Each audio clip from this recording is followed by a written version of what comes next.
Hello everybody, welcome you all back to the Hive. Today we're gonna talk about World War III, the game that came out in 2018.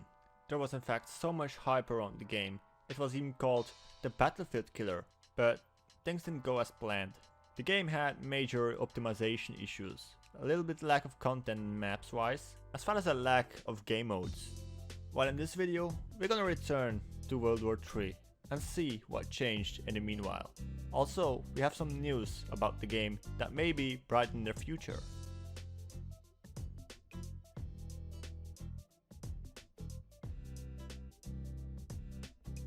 To start off, let's talk about performance. Now, performance has been a big issue in the game since the past. I wouldn't say that it's all gone right now, but it's mostly ironed out right now. So the thing you have to do to improve your performance is go to the settings, go to max frames, and turn it on a specific amount of frames you want to have.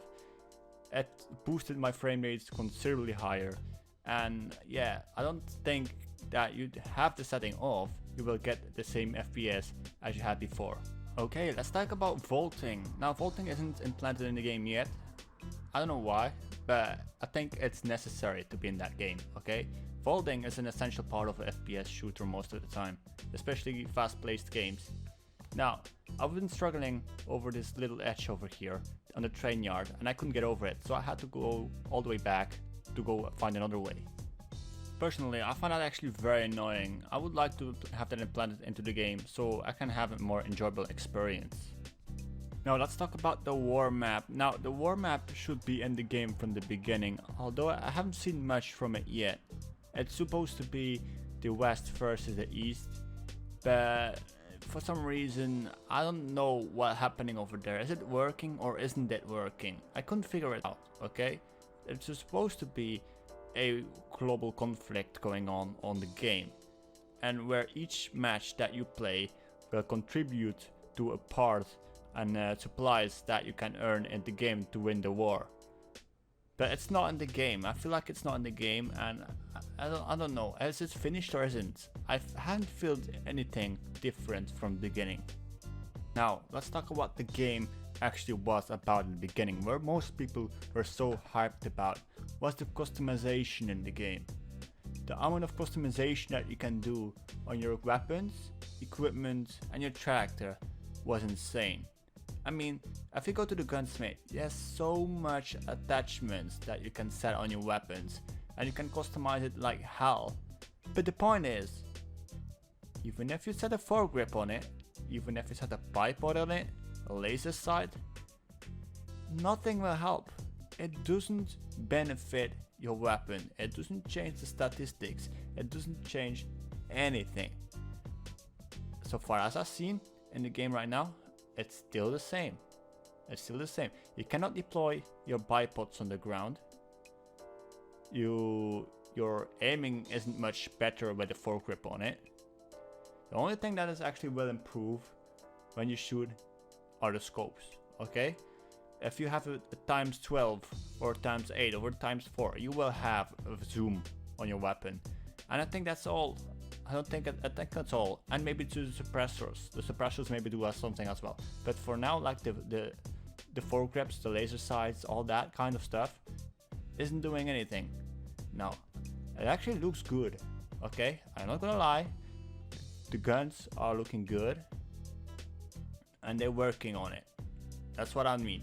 That's all I see. You have a point skill. You have points in the game that you can spend on your equipment to customize it. So each match you play, you get a certain amount of coins. Depending if you win, you lose, your kills, your deaths, all that things are going to be in consideration, and they give you an amount of points compared to what you did on the match. Okay.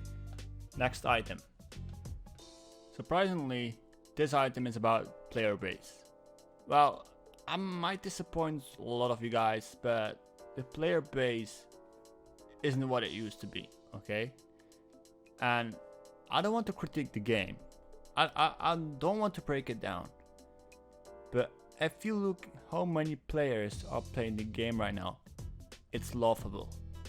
I don't know what wrong at all, but the player base is around maybe 80, 50 Yeah, around between 50 and 80 players concurrent. That's nothing. That's a full lobby and a half. Like literally, if those lobbies are from a different country or a different region than your ping, well, I'm sorry to say it, but you will have a bad time.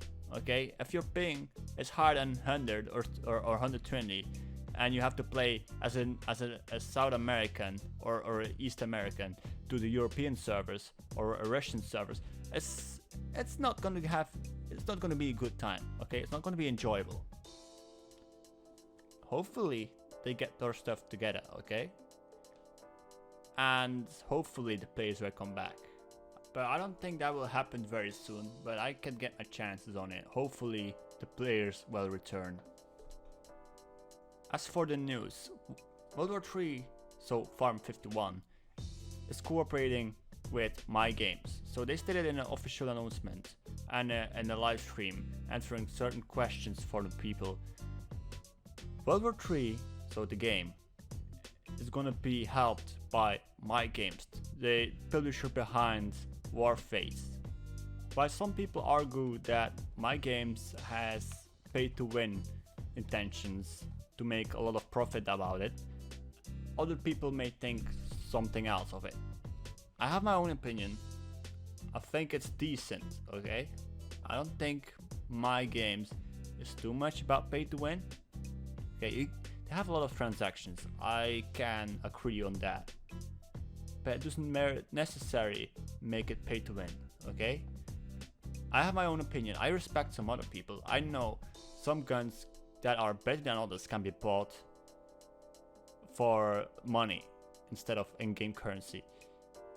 But as far as it comes to skills, I think the more skilled people will also benefit the more from the people who pay for the game. The Farm 51 has a link on their website that directs you to the Q&A that they made earlier with my.games. So they have a lot of questions on there, and one of the questions is, what does my.games see for the future of World War 3?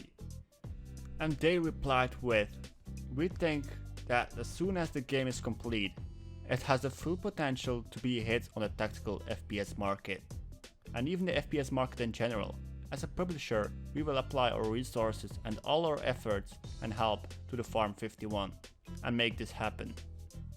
I don't want to get my hopes too high. I think Farm 51 is better off with my.games.